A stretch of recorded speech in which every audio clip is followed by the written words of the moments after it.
Oh shit. Whoops.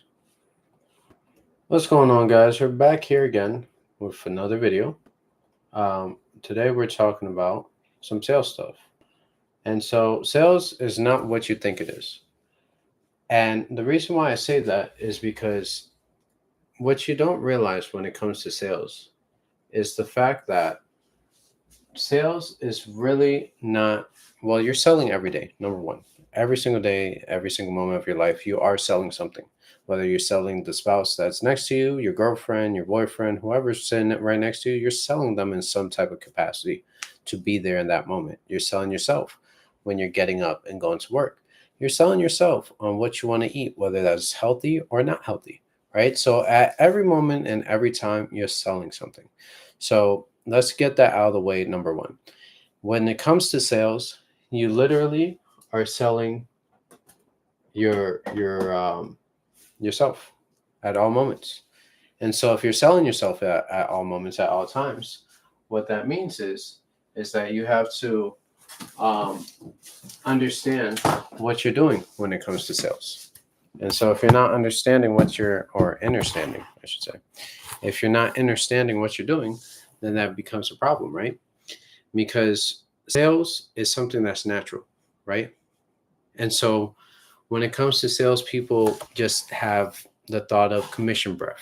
They deal with, that stupid ass salesman at the dealership where, I could just tell that he's hungry. He just wants to sell me a car. And if I don't buy the car, he wants me to get the fuck out of his face.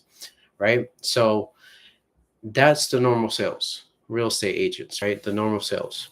This is typical for a lot of people. Now, what a lot of people don't understand or don't realize, I should better say, is that when it comes to doing the sales aspect of stuff, right? Um, you must realize that your person has to be educated. If they're not educated on what you got going on, that's going to be a bad sell regardless. And of course, if they're not qualified, number one, you're doing a disservice. Don't sell to anybody who's not qualified. That's not the whole point. The whole point is for you to sell people who need your service. Don't sell to anybody who doesn't need your service. There's people out there dying to hear what you have to offer because they need it, right? All right, let's just get straight into the details that we have right here. And of course, during this whole time, I was not recording on the other end. So we're fabulous about that. And then now you could see me, double see me over here, right? Um, but so I might have to tweak this a little bit so you don't see what I'm sharing. If you want to see what I'm sharing and this slides and stuff, just go ahead and click the link in the description box below, and you'll be able to join the community. I learned it from the internet, and there, you can ask me about these slides, and boom, you'll get these slides instantly. And so, when it comes to sales, I can actually put this back over here because this thing tells me everything I need to know and see practically. So let me move that back to where it was. Do it like that. Oh, fudge. I hate when it does that. Technical difficulties, if you will. But when it comes to sales, it's like, again, sales is the process of creating value for customers and capturing that value in the form of a financial compensation. That is the literal definition of sales. Um, so, okay, cool. We're good. We're good to go. And now we can move this back over here. Um, so it's literally a transaction, right? It's energy transacting, right? So when you provide somebody with enough value, they're like, here's a dollar. So it's like enough value for me to get this. I don't know what it costs anymore, but so to get this cup, the value of it is I could drink out of it. I have a place to hold my liquids. It's way better, way more useful. You don't have to tell me, do you want to hold the water with your hands and drink it or put it in this bottle? You don't have to sell me on that, right? It's like, of course, I would rather a bottle over my hands. And so there's 6 keys to sales, right? We have prospecting, and that's identifying potential leads or customers who may be interested in your product or service. Now, number two, we're just go get straight into that because I can't really talk about prospecting without talking about number two, which is qualification, which is determining which leads are the most likely to become paying customers by assessing their needs, budget, readiness to purchase. Now, qualification and prospecting should be one and the same. The reason why I say that is because you should qualify your prospects that you're looking to get before they become leads. And so like yeah, you could follow up on the other people in a different way, right? But you want to qualify them first so you could put them in the bucket that they're supposed to be. It's like if you guys don't have money, it's like okay, well me saying, "Hey, click the link in the description box below. Go get this product." Well, you don't have money. So that's doing you a disservice. You're not qualified to purchase this product, obviously. And so because of that, I had to move differently. I gotta say things differently, right? And so it's like, okay, you're the free type. Hey, well, just stay on the socials. I'm always providing value there. Look at my YouTube, look at my Instagram, look at my LinkedIn page, Twitter page. Stay there and you'll get some value. Or if I have free resources, boom, here's the free resources, right? So that's different than somebody's like, oh, I got $10,000 right now to spend. Oh, okay, you got $10,000. Cool.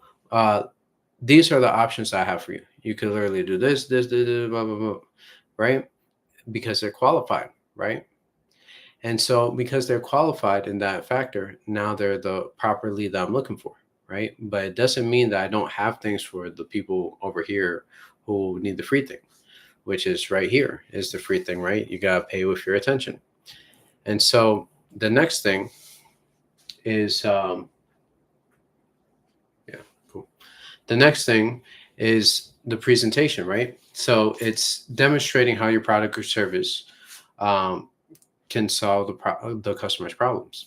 And so presentation matters, right? So people go door knocking and they're like, hey, your windows are looking faulty.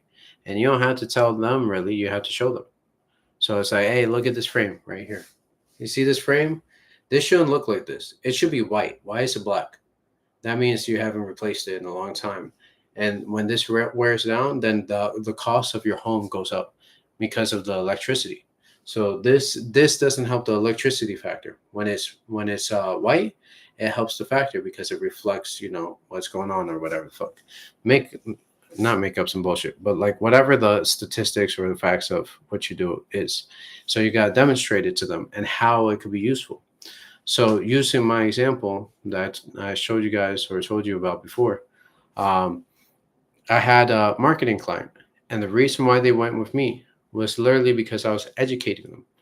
I educated them on what they wanted to do. Okay, this is what you want to do.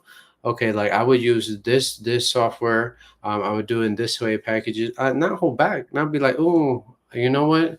I will give you this, but you gotta pay first. No, it's like, okay, this is what you're trying to do, this or looking to do. This is your objective. All right, based on your objective of what you're looking to accomplish, these are the steps that I would take. This is what I would think about. Show them, right? Explain to them, educate them, right? It's always usually education. The presentation is more so educating them on what you got going on, because again, they don't know what kind of service you got. It's like, okay, this this water bottle, right? It's like, okay, this is a water bottle, but do you know that this could also be for hot drinks? No, you don't know that. Did you know that it could hold, it cool for 12 hours, 8 to 12 hours, or warm for 8 to 12 hours? You don't know that. So I don't know the specifics. I can't just assume that, oh, okay, this is one of those ones that do the heating and cooling thing. No, I don't know that. You got to tell me what your product does, right? It's like there's a big difference between a Mac and this big ass brick right here, right? A big difference. A Mac is definitely sleeker than this thing, right? Just the ports alone are bigger than what the Mac would have. And so it's like these things is it matters in the presentation. You probably seen recently the new Apple, if you're on YouTube, you've probably seen this new Apple commercial. And so their whole commercial is explaining you their product, the new three iPhones that do the same shit. Apparently, it's sorry, it's more spectacular than this iPhone. It does more things, Like I give a fuck. A slightly better camera. Phones haven't really been improving at a super high rate, and so to make you be like, oh, I need to skip from here to here. It like the change hasn't been that significant to really cause that to happen. It's like your phone breaks, then you probably need a new phone, more so. But so they're going through all the variations, the different versions of iPhone that they have, and they're educating you on the product. They're literally, the commercial is the Apple rep, right, with a customer, and the customer is asking all the FAQs basically. And so they're going through the FAQs and changing scenery, walking over here, walking over there, and doing all these different things. And so it's like they're educating you on what they got going on. And the educated buyer is the best kind of buyer, right? Because they know what they're buying. Imagine if I'm like, okay, I need a remote to start my car. Let me get this water bottle. I buy the water bottle, and it's like, yo, what the fuck? This is not remote. Like what? What? Like this is a bad product. Matter of fact, 1 star. Can I leave no stars? Oh no, I can't. Okay, this is a 1 star product. Yeah, because I ordered this product. I was looking to get a remote, but for some reason I got a water bottle. Hey, dum, you ordered a water bottle. You didn't order a remote, right? So it's like educating people on their product so they understand what it is very valuable, and it alleviates a lot of headaches, if you will, and you don't have to deal with a lot of problems, right? Because if they know, hey, okay, I know this is what the iPhone does. Fuck that shit. I'm Android. I want this one. I don't care about it. And so you understand, right? You understand.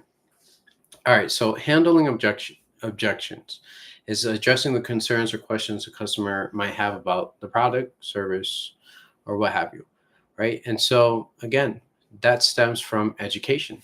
So they're going to be like, hey, is there a warranty? No, there's no warranty, because if you need a warranty, where then you're not the type of person that would be committed to this. Okay, no warranty. Okay, well, how much is it? Right, price. Oh, it's $25,000. Okay, is there a payment plan? Yeah, we do. We could do a payment plan for you. We only could do a down payment and then whatever, right? And then I was like, oh, okay.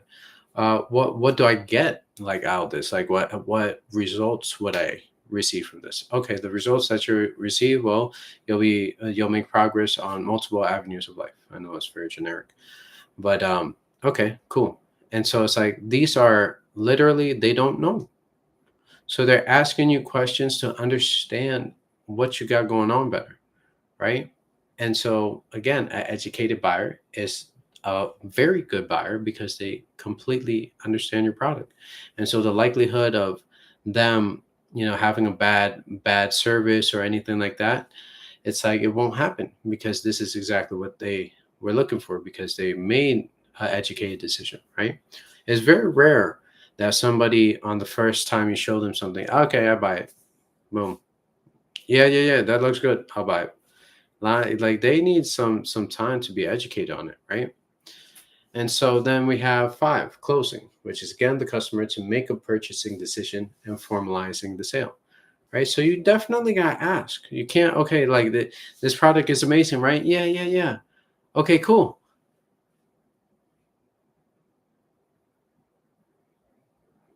That was awkward as shit, right? Those few seconds. It's like that's what a lot of people do. They don't ask, hey, you like the car, right? Well, would you like to drive it home?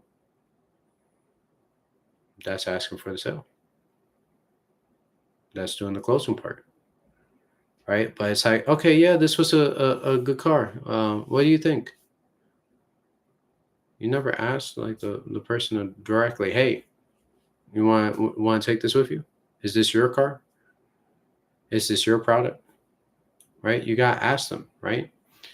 And so it's again as simple as that. It's like once you handle their concerns and say, okay, they're still ready to go, or you educate them enough so they understand what they need.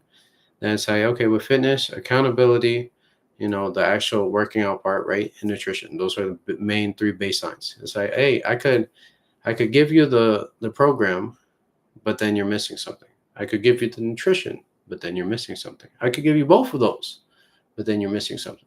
And you can't miss any of these, because if you miss any of these, you miss it all, right? And so, again, boom.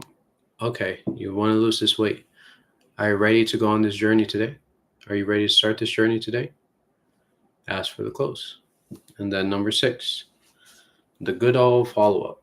Ensuring the customer is satisfied after the sale, which can lead to repeat business. So here's the most important part. All the money is in the follow-up, right? Just because they bought doesn't mean everything stops. That's when everything truly begins, because now you have to give them a very great customer experience, so that now when they have that experience, they're like, yo, man, this was so amazing. Hey, Bobby, I know your fat ass needs to lose weight. So your ass needs to go to Emmanuel, lose this weight, right? He got me right. And then it's like, boom, referrals start happening and flowing. Why? Because you delivered on your promise on what you said you were going to do. What you sold them on is exactly what they got. And then they got maybe even more than what they expected, because of how you service them through the follow-up, right? So it's like, okay, after you buy something, or if you just pencil and paper, right? Ain't no way to like fake this shit, right? And you just write down, hey, thank you so much, Bobby, for purchasing this fitness program. I truly appreciate it. I'm so excited to get you on your fitness journey and achieve the body, the lifestyle that you really deserve. And so I'm so glad that you chose me to coach you through this process, because I know this is a massive step in achieving that massive change that you're looking for. And for that, thank you. P.S. whatever, right? And so boom, you send that in the mail. You don't tell nobody shit about you writing thank you letters. Don't tell them shit. Just do it. And yes, it's unscalable. And yes, oh my wrist hurts. Oh, my money wrist. Oh my God, I just made there's fitness programs that are $3,600, $4,000, $5,000 for a fitness transformation. So it's like, okay, well, a piece of paper, what is this, $3? And then you get envelopes, depending on if you buy them in bulk or not. Let's call it $1, right? $3 for, I don't know how many pages this is. 70 sheets. So I could write 70 thank yous off of this one. Oh, I'm sorry, it tells you the price. 75 cents. So you're telling me that for 75 cents, and let's say another $1 for the envelope, and let's say another $1 for the postage shits, right? You tell me for $3, and it cost me and I got paid $3,600, right? For $3, I don't have that. What you mean? You have more than enough to do that, and then boom, that $3 creates another $3,600 just based off of that experience. And imagine 10 people telling that same experience. Like, honestly, everything was so great, but what was so underrated and what I appreciate so much is that working with Emmanuel, he doesn't say that he's going to write this letter, but he writes the letter, and it's custom to you because it's based on the conversation that we had. So there's no way that he had to be there in order to be able to put this note together, because he says some personal shit. It's like, hey, I know you're a single mom, and like it's tough out there.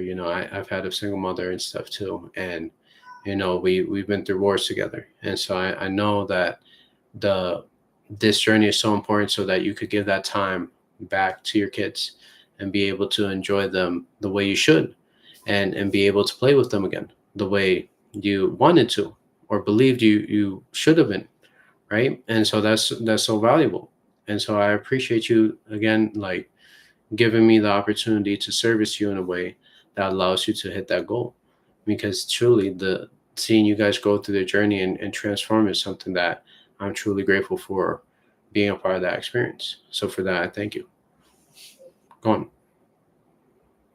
You see how quick that happens? It doesn't take that long to like craft up based on your conversation of whoever you had with, to form that in a way that allows people to like really feel grateful. That's why the follow up is so valuable, is because through that experience is where you get that LTV up, which is lifetime value, right? And so the lifetime value, what that means is, okay, if they buy $3,600 today, um, over the lifetime of 5 years, which is my lifespan with my fitness clients, right? It's like over these 5 years, on average, they spend 10 grand with me. If I drop the follow up, they only spend 3,600 with me that one time. What are we talking about? There's infinite value in the follow up. If you notice, places that you buy, I don't do Domino's anymore, but Domino's, it would always be in my email. I think it's still in my email to this day, right? That Domino's will always email me saying, "Hey, you have this, and this going on. You interested?" And maybe they didn't. They definitely didn't hit me every day or every email. But eventually, it was like, "Oh, like sure." I was thinking about some pizza. Hey, babe, you want some Domino's? Yeah. And then we go get Domino's. Why? Because they kept themselves at the top of our minds, right? That's what happens. It's the same thing. By keeping you at yourself at the top of your customers' minds, it's like, oh, by the way, since you enjoyed this, transformation, $4,000 transformation camp, you probably have the ability now to do this program on your own that I couldn't give to you before. It's $500. The Booty Accelerator program, the 6-week booty or some shit like that, right?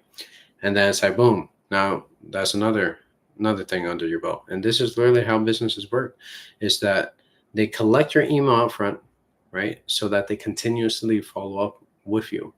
And they know that even if you don't buy today, well, according to what we have here, we've been in business for like 3 years. It seems like at the 8th month mark of follow-up, that's when somebody buys. And that's when we in the door, we get let's say 3 out of 10.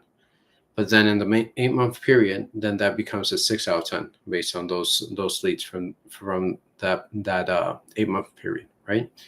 And so it's like, this is how you realize that you structured something great, because it just forever flows, right? It forever circulates, and that only happens through the follow-up, right? Because that's where literally you close. Yes, those were the first 5 steps, right? Prospecting, qualification, which is kind of similar, the one and the same. Presentation, right? Handling objections, closing. Those were the first 5. Follow-up is where most of the stuff happens. If you're prospecting, right? Somebody who's a prospect today will be a buyer tomorrow. It just depends, right, on their situation. You don't know. They might win the lottery and be like, I wanted to do this, but I couldn't do this until I won the lottery. Or they might be in a circumstance where they just don't have the money, the financial standings. And so through the follow-up process, that's where you're able to hit them through those changes.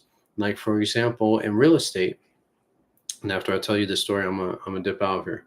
But in real estate, somebody who's going through foreclosure might tell you, fuck you, get out of my face. Okay, my bad. All right, tomorrow I call. Hey man, like you want to sell your property?